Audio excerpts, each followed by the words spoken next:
Hi, I'm Chef Belanger, and I am going to make one of the mother sauces today. We are going to make a wonderful bechamel. This is week 4 for our students that we teach them the first fundamentals of making a wonderful sauce. We are going to make first a bechamel. I'm going to show you how to do that. First, we need 2 pots here. One is going to be for scalding our milk. We're not going to say bad milk or anything like that. We'll have a complex, but we won't be doing that. But trick for you, if you don't want to, when you're scalding your milk, you don't want to burn the bottom. What I do is I always coat the bottom of my pot with water. That gives a barrier on the bottom. I'm going to take 1 liter of milk, and I'm just going to put that in there. All of it in there. Clean up the little mess there. In the back also. Now, with this, we do have some flavoring agents that we're going to put in there. Typically, we usually do that with an onion cloutier, and we usually do that with a bay leaf with a clove stuck onto it. Because we're making a small batch today, I'm just going to actually have some onions that I've cut up. There's bits and pieces in here. I was doing a nice Bernoise earlier for my tomato sauce, and I had these bits and pieces from the ends, and I didn't want to waste them. And I want to get that into my bechamel, so I'm just going to tap that in there. Now, always with this, you have a couple of cloves, and we're going to put a bay leaf in there for flavoring, and it's going to put a couple sprigs of thyme, optional. And then what we're going to do is we're going to put that in the back burner, and we're going to bring that up so it starts to bubble and it scalds. So I'm going to put that in the back.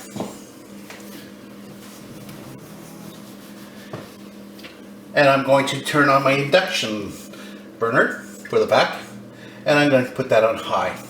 Okay, now we have our milk, and because it's a 3.5% milk, we have to watch. If we have a higher content of butter fat in there, milk fat in there, we would we can reduce that. But we can't.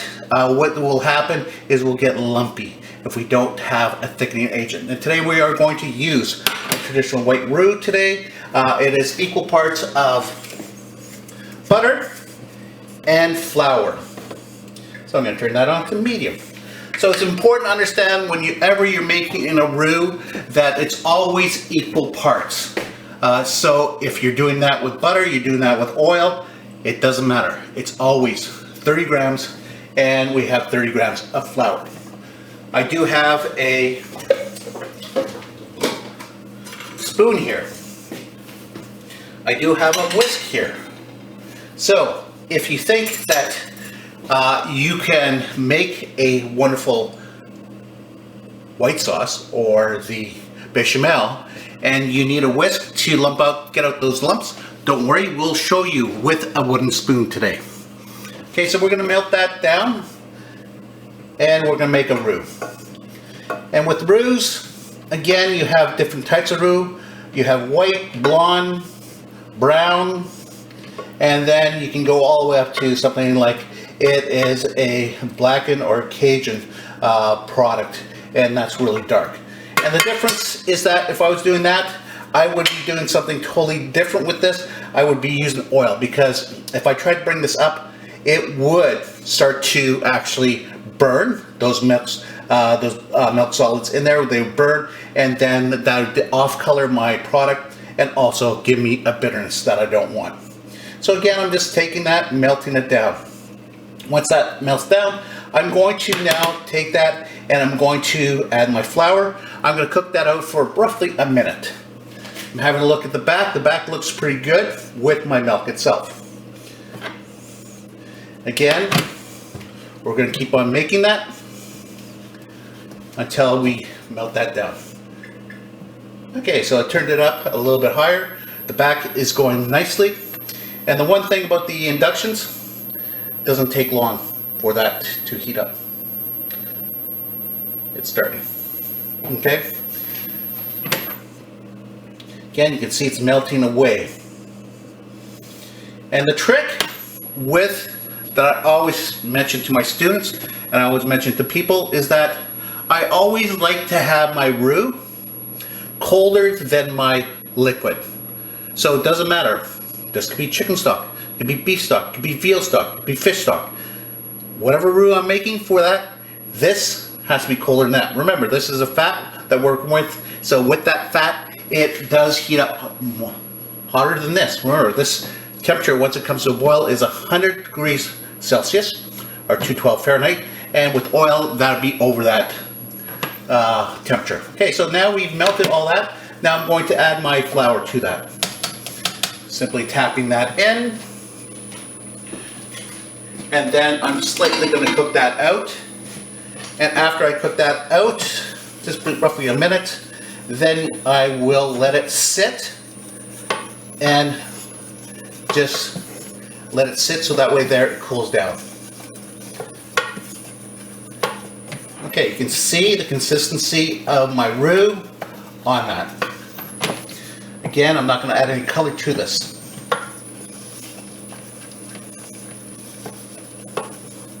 Okay, you can see that starting to bubble. There we are. And I'm going to now take this and put it off to the side here. Okay, I'm going to move this to the front so that way there you can see it getting the bubbles. You can see it's starting to start with the steam coming off of it. Hopefully you can see that in the video. Also, what I'm looking for, if you're not careful with this, is that you see the sides, it will start to bubble, and that's a good sign. That's the first indicator that it's getting up to that boiling point. If you don't pay attention, and those bubbles, you don't pay attention to that, this is going to go over top your stove, and then you have to, guess what, clean some more. And I am not at school, so I do not have a person that comes in after me and cleans up. No, they don't. It's called Chef Tim, cleaning detail. And I guess I have time, because what else do I have to do? You know, I'm supposed to be going, actually today was the last day of school. I used to go down to Florida, but these are crazy times. And if you're watching this video in 5 years down, you're gonna say, what? The coronavirus, what was that? That's nothing. So anyways, since we're at home, we are going to make some stuff. So that way there, we can share with family and friend. What I mean saying share is that I make everything, then we do a drive-by and we drop it off. Curbside pickup. And it's especially my son Travis and Michelle, they live in an apartment with Peter. So this way here, it's something that they don't have to worry about cooking. Self-isolation could be a little tricky sometimes. So that way there, they have a nice fish, wonderful dish. And last week I did a wonderful ribs and dropped them off to the family. Tomorrow I'm doing a brisket, so that will be also on the channel itself. You can see exactly on the channel that I have fundamentals and also essentials, cooking skills, but also more advanced techniques, and you get into my smoking and my ribs. Okay, we can start to see it's starting to bubble up. See that on the sides here? You see that in the middle? Very important. So, I'm going to now take this. Look at that, how fast that came up, eh? I'm going to now strain this.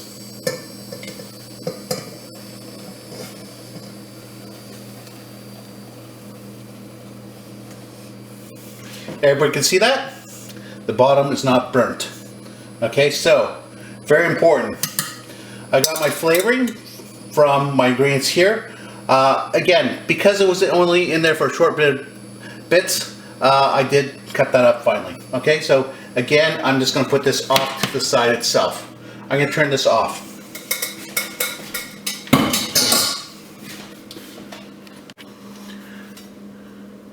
I have now set up for the next step. So we've strained the product, it's ready to go. we've cooled down the bechamel. I'm going to take one ladle and I'm slowly going to incorporate that into my roux itself. You'll see that it'll start to thicken up, and that's good. You can incorporate that into this. Again, it's going along, and I gotta be a little gentle, because if I'm not gentle, I'll be making a mess over the stove, and we don't want mess. Again, my burner is completely off. It is not on right now. Okay, you can see that it is actually starting to thicken up, and it's almost like a paste now. Everybody see that? Now I'm going to add another ladle. And I'm going to slowly incorporate that liquid into my product.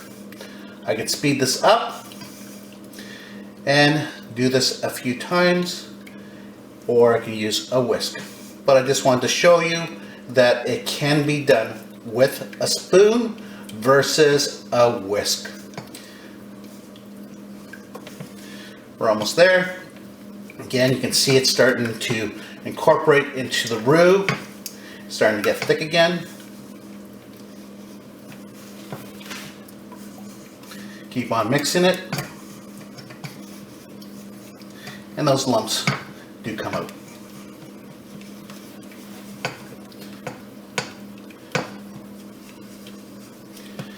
Again, just using my spoon itself through this process.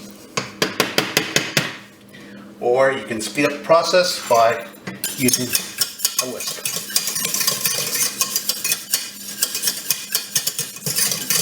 You can see that those lumps are coming out. And I'm going to add some more of the scalded milk. 2 this time.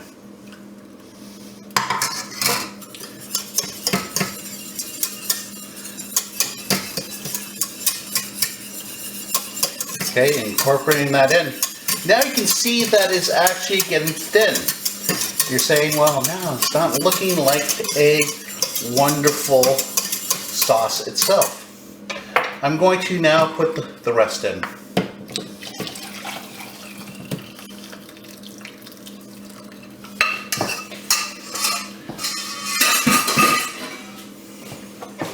Now, it is thin right now. So we are going to now bring this back up. And just to let you know that sauces itself, again, with a roux, if it's below 180 degrees Fahrenheit, the starches are not active. And a lot of times students will say, oh chef, my sauce is thin. So we're going to put that back on and turn this back on. Maybe turn this back on. Here we go. And I'm slowly going to bring this up to the consistency of a sauce. It's going to take a couple minutes. Once I have that done, I'm going to also add a little bit more flavor to this. I'm going to add a little bit more, that is nutmeg, to that. I'm going to put this on the back. And when I do this on the back, I will let it cook out for 20 minutes, at least 20 minutes. What I'm doing is I'm cooking out the starches from the roux. If not, what's going to happen is you are going to have a pasty product, and we don't want pasty. Okay, so again, I'm going to bring this up, I'm going to put it on the back burner, and then I'll be showing you the second sauce that we're doing for this, and that is the wonderful red sauce, and we'll talk about the thickening on that.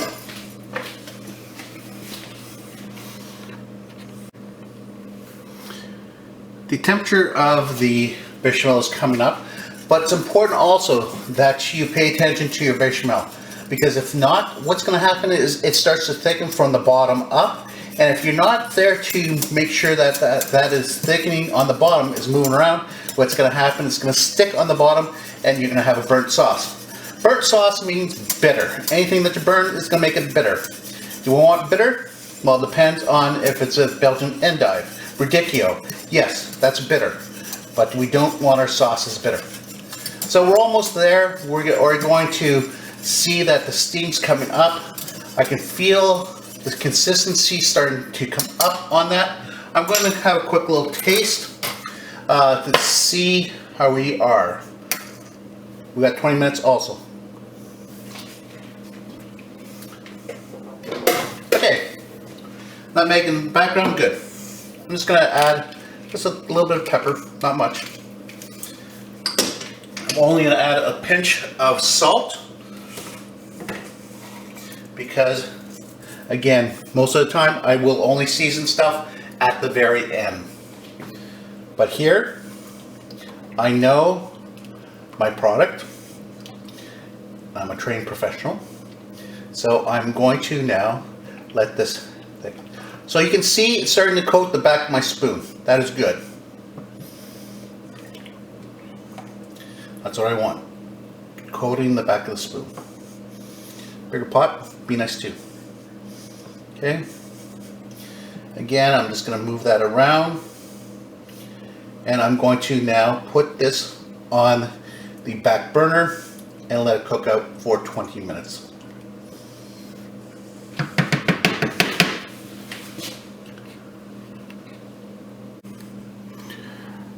I'm going to now finish off my bechamel. A couple of things. I did adjust the seasoning. I did add a little bit more nutmeg, and I've added a little bit of salt and a little bit of black pepper. Technically, white pepper should go in here, but since I'm cooking at home, I do not have that. So again, you can see that I'm going to strain this one last time. You can see the sauce consistency. It does get that little bit of top on there, the skim itself. Coating on top of that. Again, I'm just going to remove that so that way there I have a nice even blend with that. So I'm going to go through this, make sure that I don't have those lumps from that evaporation. It gets that skin on top of it that I don't want, and I don't want to incorporate it into my finished sauce. I want a nice clear sauce, no lumps. Again, this is going to help me with that through that process. Again, this sauce itself, this is one of your mother sauces. This is the white sauce, is your bechamel. Again, this sauce you are going to be making in week 4. That is with your mac and cheese. We are going to change that from a regular bechamel, and we're going to be doing a wonderful Mornay sauce. And a Mornay sauce is a blend of cheeses that we're going to be using for that. Again, I'm going to add a little Dijon to that. I'm going to use a sharp cheddar, a mozzarella, and a parm for that. Okay, so that what I'll be doing for the mac and cheese. Again, this is our finished sauce. You can see that we have it here. Nice consistency, nice and thick. Color-wise, looks great. And we are going to put this in a container. Again, happy cooking. This is Chef Tim Belanger.